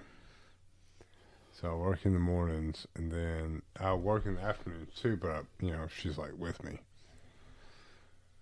And then also in between those, I have to like work on the house so we can get in our house because we live with our in-laws right now. Oh, you're living with the in-laws. In-laws, yeah. So we live with the in-laws right now. We have a house in Cheeks Beach, so typically it's oh my god, this fucking daylight savings time. Now my morning starts at about 5:30 every morning because AJ hasn't adapted to the time change. Yep. Mm-hmm. So typically it's 5:30. I get up with her. We go out, feed the dog, wherever, do the coffee or whatnot. You get going, and then get her situated. She watches TV for about 30 minutes, and that's when I do. You heard, like Wordle? Did you ever get into Wordle? Okay. Yeah. So I do the Wordle. There's like this connections game. Then I do like the daily. I forgot what they call it. Daily word puzzle. It's like a miniature version of it. Yeah. Mm-hmm. And I do that, and drink my coffee, and then I have a couple of daily emails I read. Recently got into stoicism. Yeah. Mm-hmm. So I have a couple of like stoic emails I read, and then after that I get up and I just like do like my daily shit while she's watching TV. Like the morning stuff, like I stretch, or either if I have dishes to do that, and then wake Taylor up. Taylor washes her while I shower, and then I go to work. And then if it's a day that AJ has to go to school, then Taylor will take her to school, and then usually her grandmother will pick her up, or I'll pick her up, and then kind of do that. If not, then work at our unfinished house, and if I have any like free time, like 30 minutes here, 30 minutes there, like knock a fucking project out, and then during the weekends work on it. So we've gotten so close. We have the bottom floor left. Well, all I have to do is like lay the floor, which sounds not like much, but there's a lot of prep work to do. Yep. So, but compared to what we've done, like it's so fucking close. And I'm thinking like I was talking to Dustin and one of the other guys, what we're going to do. I was thinking just like having a wing night at that house. Just having a bunch of beers. But here's the grinders, grind the floor down. Like fucking, I'll pay for everything. Just like fucking do it unless you can knock it out. Yeah. Because you're living with the in-laws, you're trying to work from home. Yeah. You got the wife that's in overnight. And not just like the in-laws, like her dad's going through, her dad has Alzheimer's and Lewy body. Yeah. Which is a horrible disease. I don't know if my mom has dementia. So, my entire life I've gone through somebody that has some type of life. So dementia in general is, I don't know if you know this or if your listeners know this. Yeah. But it's just some type of damage to the brain that causes, like, some type of interruption in the thought process is what dementia is. So, pretty much my entire life I've dealt with somebody that I love has dementia. So, my youngest experience being my half-sister's dad having the brain tumor, and it was attacking the same position that what the Lewy body's attacks, which is their like anger, emotions, and their what's the word I'm looking for? They get anxious. So so certain people get anxious, they get scared, and some people get like mad. So it just depends. And some people hallucinate. Or whatever. So I've seen Taylor's dad. Taylor's dad, unfortunately, is dealing with it. And we've had close family friends. I'm sure that you know Dustin and his dad has to deal with it. And it's so bad because even though, like, I don't, like me and Pete, which is Taylor's dad, never really saw eye to eye, but we never like hated each other. But we respected each other. Like, we just never jived, I guess is the way to handle it. But just to see him just like go through that process, that's hard. Because we're staying with him, helping. I mean, that's the whole reason we moved up here. Oh, really? Yeah, that's the whole reason we moved up here is because we know he's about to go through it. His parents had it. He was showing signs of it. And we came up here for 4th of July, which we always did. That was like every 4th of July we came up here. And her dad had an episode where he stole the car and drove away, and it was actually like a few days after we left from the 4th of July, and her mom couldn't find him. He wouldn't answer the phone. He stole someone else's car? No, he took their car. Oh, but he took their own car and just drove away, and like her mom didn't know like where he was. And he finally called Taylor, or at least he either called Taylor or answered Taylor's call. And she was like, "Dad, where are you?" I was like, "I'm in the Kroger parking lot." So, "What are you doing?" She's like, he basically was saying like, her mom like wasn't her mom. She was thinking, she was like an imposter, blah blah blah. So after that, like we were planning on moving up there to help him anyway because we knew it was coming. Yeah. But that like expedited it by like 6 months. Like Taylor literally went up there 3 days later. I stayed in Alabama trying to get the house ready to sell or whatnot. So we did that. Moved up. One of my good friends which is funny enough, his name's Dustin too, helped me move everything up here. He dude, I was fucking driving this 26-foot fucking U-Haul trailer with my Civic attached to the back of it. Just like white knuckling the whole time. Just like, God damn it. Oh, fuck. And every time I hit a bump, and I feel like the more bumps I hit, the less fucks I gave for what was in the fucking back. So the closer I was getting, I was just like, dude, once I fucking get there, I really don't care. Yeah. And we get here, and like literally the tail end, like probably this much of the tail end of the box truck was just fucking shattered shit. that I just got tired of and threw in the back of, and I just didn't care. I just literally like brushed it off into trash bags. Like I was so stressed out about it. I mean, it's a stressful thing. You know, you're coming up here. You got to deal with.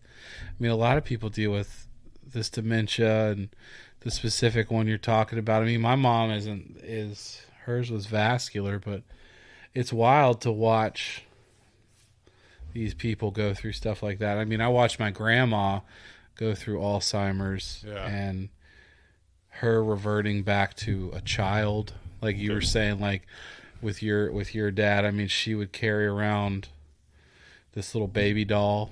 Mm-hmm. She would act like a little kid and stuff like that, and it's hard. It is hard, man. And like growing up with it, I've told people I've kind of grown like a callous to it. Like not a callous as in like I don't care what happens, but just like my pure like outlook on it. It's such a fucked up disease, especially like this Alzheimer's and this Lewy body, especially the Lewy body portion, because it affects like the anger portion of it. But it's really like a disease that affects the entire family, that the only way for it to get better is if the host of the disease dies. Yeah. Like, I mean, I don't know how else to say it. Like once the host dies, obviously, like that's when the grief sets in. You know. Yeah. But it's such a slow burn too. Yeah, that's a good way to put it. Such a slow burn. Yeah, like that's what it's like for my mom. And she's I mean, she's kind of, you know, it's weird because sometimes there's people that get this stuff and it's an overnight change. Mm-hmm. For us, it's been this yearly by yearly thing, and you're just like having to like watch this person just kind of like slowly not become the person that they were. I mean, I get what you're saying. I mean, you're seeing this person that's like my mom grew up on a farm breaking horses. Mm-hmm. She played college basketball.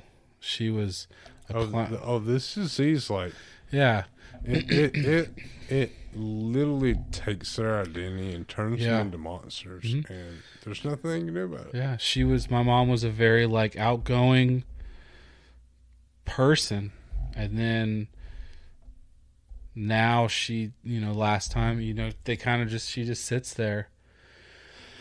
You know, and she said one time, she's just trapped by her mind, you know. It's such a horrible disease to watch. Like I said, it's one of those diseases that affects everybody around them, but there's nothing you can do about it until that person passes away. So, like, a lot of people hearing that might be like, that's super messed up, but it's like, at the same time, like that's just the way it is. It is, like, it is, and it's unless you've lived with it, like you really don't understand. Yeah, I know, and it's hard to think. You know, I think about, maybe you do this too. Like, is it the eventual for us? Like, if 100%. You know, I've told Taylor. And Taylor's told, like, both me and Taylor are in agreement. Mm-hmm. If there's something in the future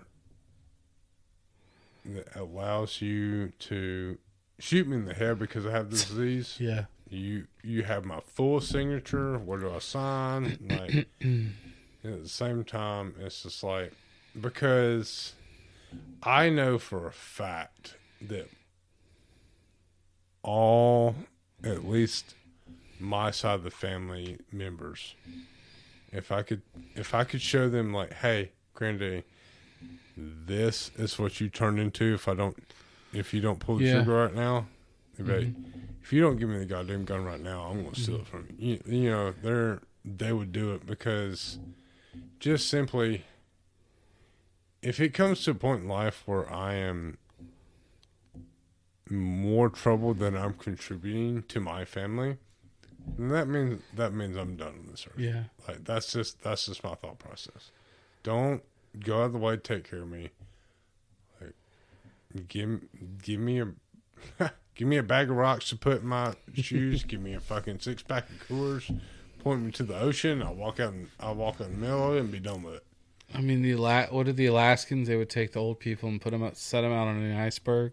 Like, that'd be me. I mean, like, it's hard to say, but when you live through stuff like that and you see it, well, plus I've seen it literally my entire life. I've seen the braided initiation my entire life. For me, I just to me, I guess as just being out, I don't know, Southern man or whatever it is.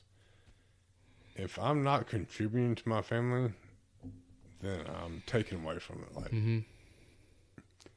give me the 6-pack of Coors, give me the gun, the sex star, whatever it is. Like, if I'm not contributing to my family, then I don't want to be a part of it.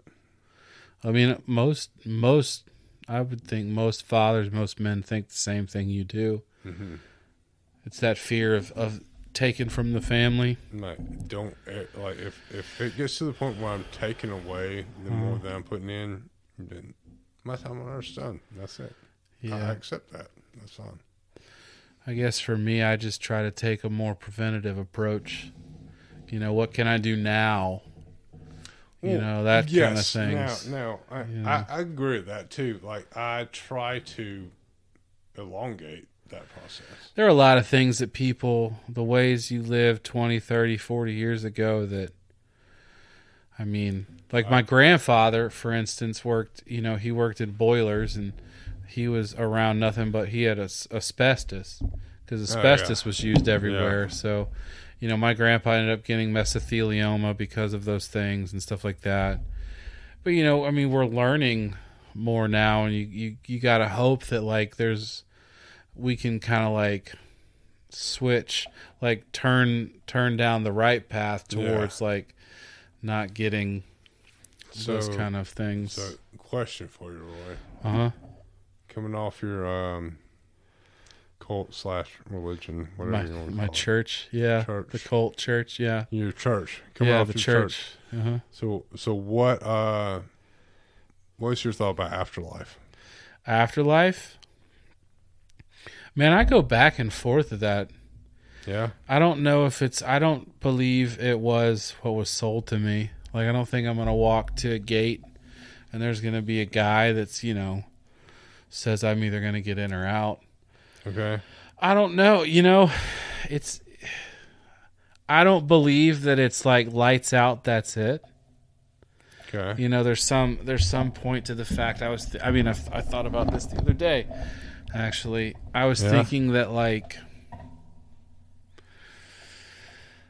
there's a point to the whole reincarnation thing that I get to where it's like there's something that we're trying to learn, and that until we learn it, we keep repeating this. I think when it comes to like deja vu and these other things, like maybe, and then. That maybe that's kind of the point. Okay. But I don't know yet. I don't know. I don't believe I believe that there is something happening that we can't explain. I think that there's something, I don't believe that it's this guy, this God man, like a puppet, like, yeah, pulling the strings or whatever. But there's something happening that I don't know. It's like a feeling that something's going on behind the scenes, and maybe we see it when we die. Okay. But I don't know, and it's weird because I wish I had a better answer. No, that's a pretty good answer, though, man. I guess. I wish that... I mean, you say that shit in Alabama, like, oh, yeah, God loves me, and then I'm going to heaven. So, but, I spent my entire life thinking that, like, everything I do is, like, somebody's checking it down or writing it down, and then I'm going to die, and then I'm going to sit there, and they're going to be like, well, you masturbated too much. Sorry, you got to go to hell. Oh, it sucks. You remember that test that you don't? Yeah. It sucks. That was what pushed you over. Uh-huh. I mean, I know sometimes I listen to people talk about how, like, our souls meet each other on whatever that other plane is, and that we talk about... we can get a whole nother subject on like what you consider your soul is. Yeah. But yeah, I don't know. Why'd you ask that? Just wondering?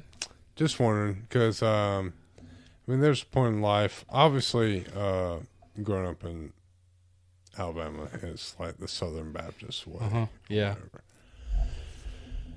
But to me, it got to the point where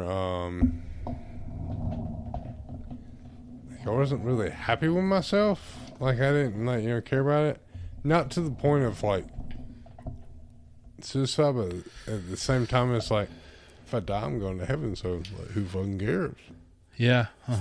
And so it's always interesting to see like different people's introspection on life. Now, my view is not 100% sure what happens.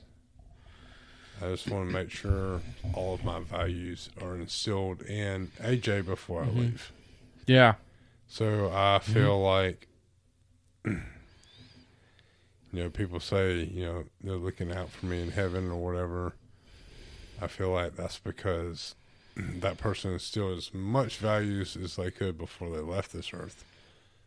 So since I don't know what happens afterwards, I'm trying to control what I can control now and instill as much as I can in before I leave. So then what does being a dad mean to you then? Like I just said, instilling as much as life values and lessons as I have learned into AJ before I leave this earth. So a father is a teacher? Is that what you like? Yeah. That's what you think your role is? Teacher. I mean, just like, what's the word I'm looking for? Guide? Not apostle, but God. God. Teacher and a God. And I want to be able to instill in AJ as many lessons as I can so when I'm not here, that I can still guide her through life. Yeah. In later years. Like she can still pick up on stuff that I told her younger, that she's like, oh, this is my dad told me this. Does that give you more peace for those things that scare you? So, like knowing that you can instill those things gives you a little bit more peace for knowing that there's the things that you can't control. So I have learned from a young age to not worry about the things I can't control. Yeah. From my, stepdad's brain tumor to parents being divorced, whatever. Like that, you worrying about anything you can't control is literally a huge waste of energy. So, like, I'm a pretty extremist when it comes to that. So, as a father, me trying to teach AJ is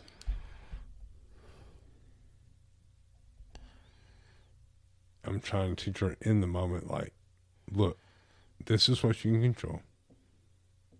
Like, this is, focus on this. And if she doesn't, like, oh, Dad, that's fine, whatever. Yeah. And that's cool. Like, I love it. Like, I want her to feel that way, but at the same time, I want her to have the skills to navigate life when it comes to it. At least you, at least you said it. At least you said the lesson, or you taught her this thing. It's up to her whether she uses it or not. And I hope, as a dad, you hope and pray that when it comes to it, she'll remember that you said it, but you can't control that. So you did your part. Move on to what you can do next. So. Yeah. Well, so I'm a pretty extremist when it comes to that. Well, any last words about being a dad? Any last words for the public? Any last words? You about to shoot me? No, I mean, like, happen? no. Goddamn. No, like, what's like, yeah. Any last words? You just want to say roll tide? Just roll tide. do your best and let the rest fall in line. Yep. Let the rest fall in line. I like it. Mm-hmm. Well, yeah, man. Thank you for coming on.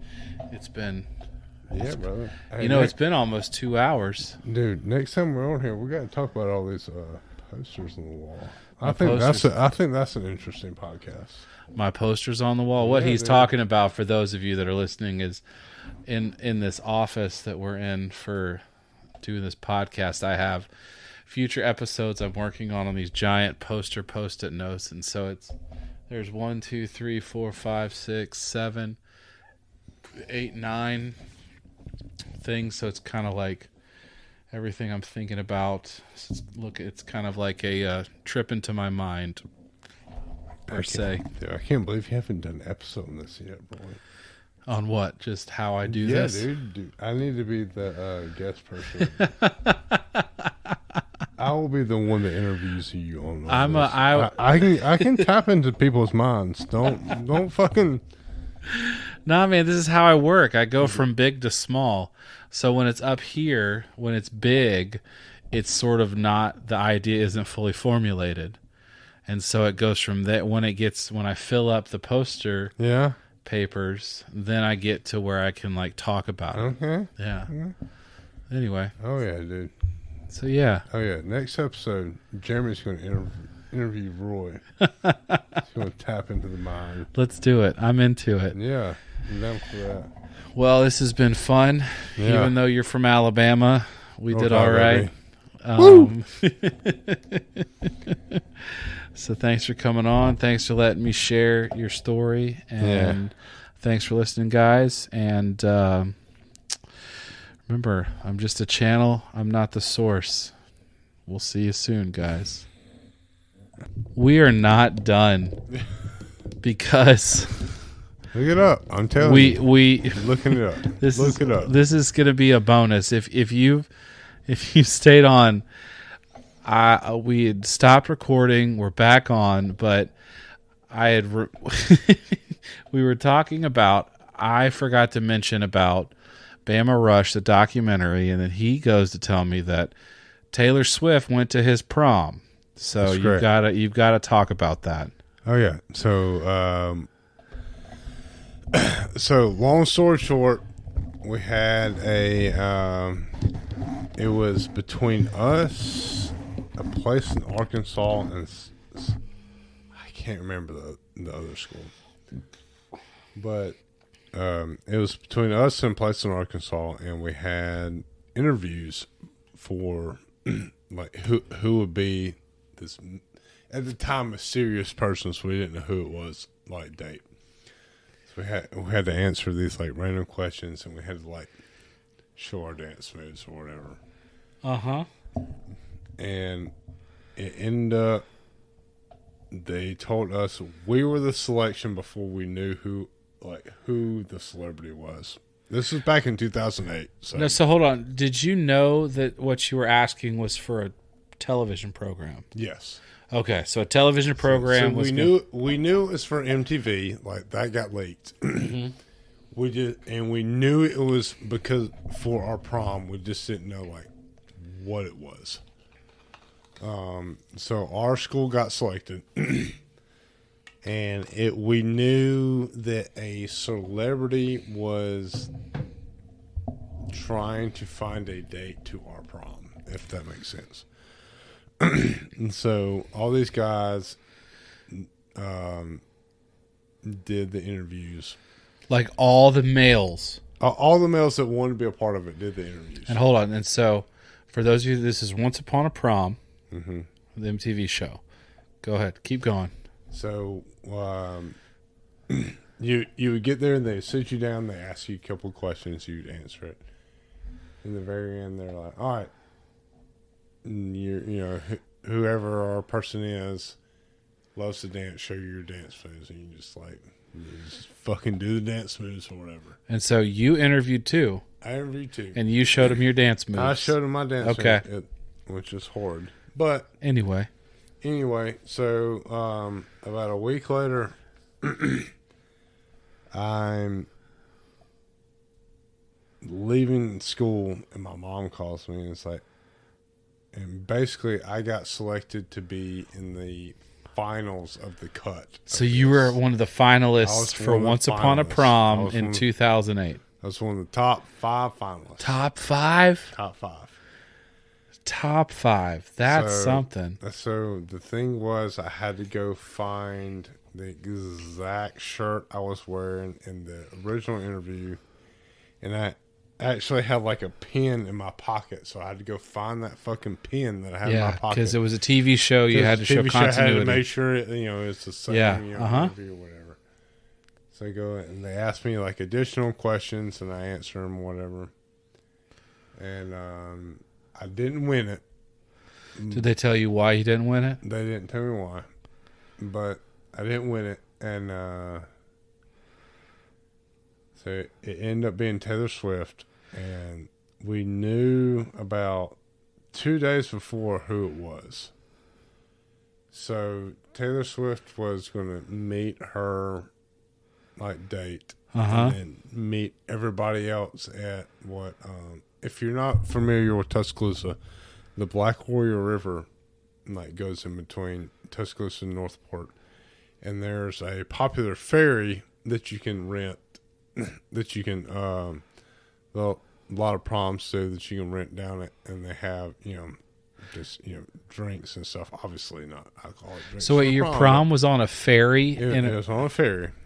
So the whole event was everybody was waiting for Taylor Swift to meet us at this ferry. And even though she's like fucking mega rock star now. At the time, this is 2008. Yeah, 2008. She was not mega rock star. She was popular, but not mega. Yeah, she still was. She was singing that song about Tim McGraw. She was like teardrops on my guitar, like that. Yeah. She hasn't crossed over into the pop realm. But anyway, still. So I get there, and actually, the story that I used was I had a serious girlfriend at the time. Her name was Katie, and the story that we came up with was me and her broke up. Wait, hold on. So you had a girlfriend. I had a girlfriend at the time. And she knew you were doing this? She knew I was doing this. Because, so we talked about it beforehand, and basically it boiled down to, it's like, if there's a big celebrity that would do it for her, I would be okay with the opposite end of this. But you came up with a story saying y'all were broken up? So the story there's we came so up much with, to this story, Jeremy. So my gosh. So we came up with, we broke up, and we decided, even though we broke up, we were going to prom together, but she asked this other guy to go to prom with her. And that was my MTV backstory. I was hoping this celebrity go to me to for payback for my ex-girlfriend. You were going with that angle. Yeah, so that's actually smart, though. That's the angle we went with. So I think that's the only reason I got to the next section. Because they juicy.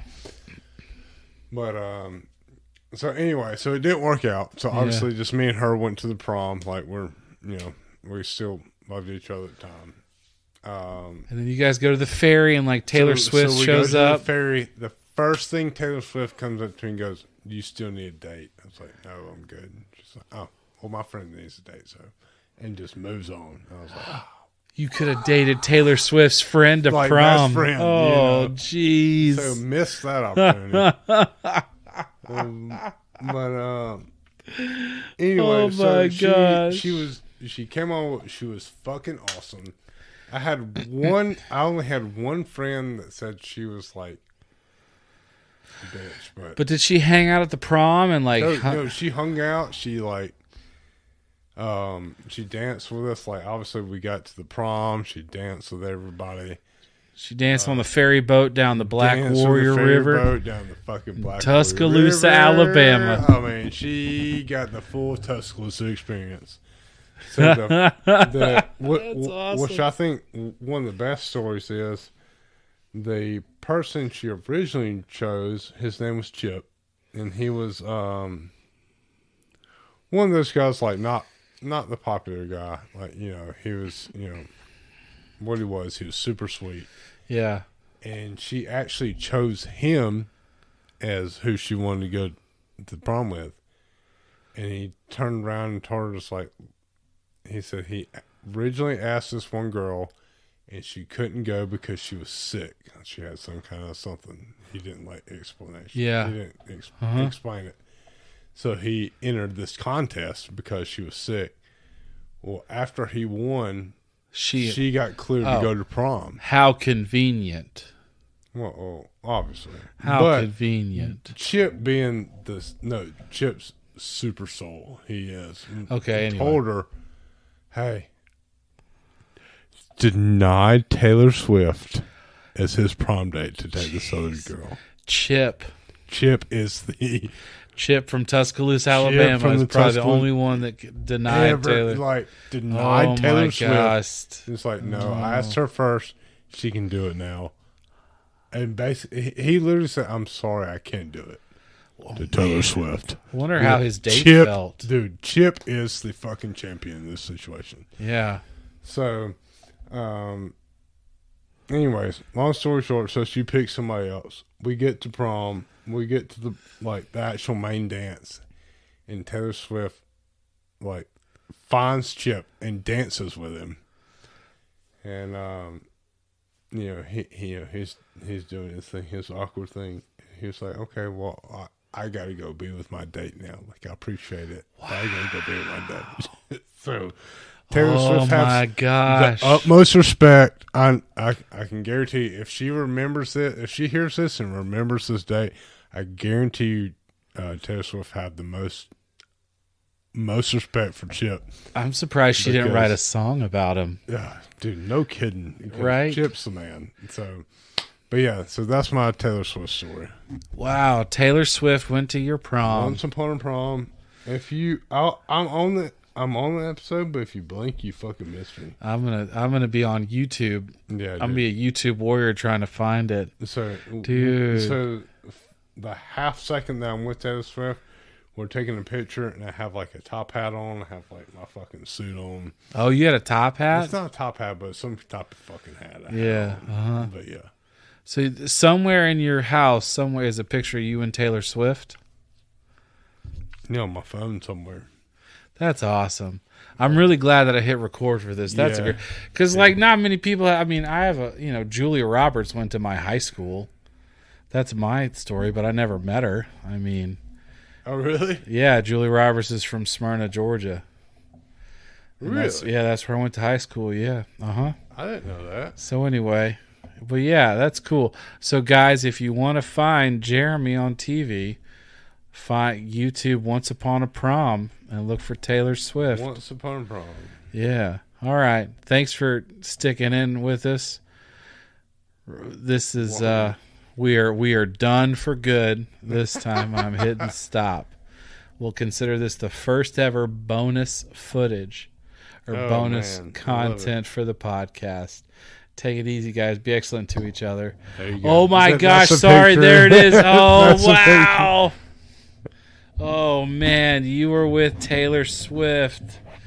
Oh my gosh, that's crazy. You have to send me this pic. I will. I'll send it to you so that I can put it in social media. Oh my gosh. All right, guys. Until next time. Take it easy.